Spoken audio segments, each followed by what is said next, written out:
In order to oppose motion 4, I'm not going to use my own words.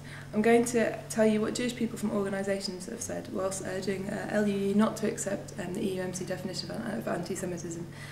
And I'm going to focus primarily on one clause within the definition itself, which is examples of the ways in which anti-Semitism manifests itself with regard to the State of Israel, taking into account the overall context, could include denying the Jewish people their right to self-determination, e.g. by claiming that the existence of the State of Israel is a racist endeavour.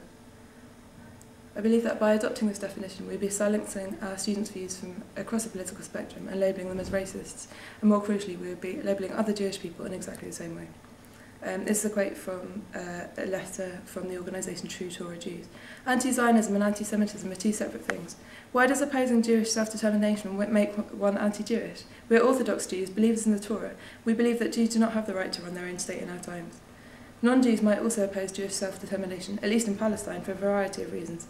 Possibly according to their interpretation of history, the land of Palestine rightfully belongs to another people.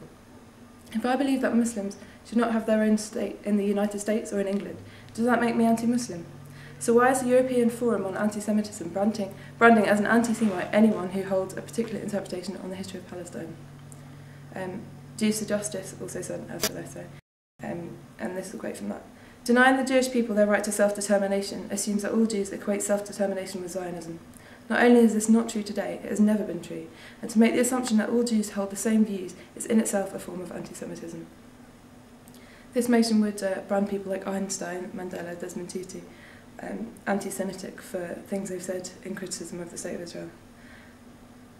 Anti-Zionism is not anti-Semitism. Please do not shut the door on legitimate democratic debate.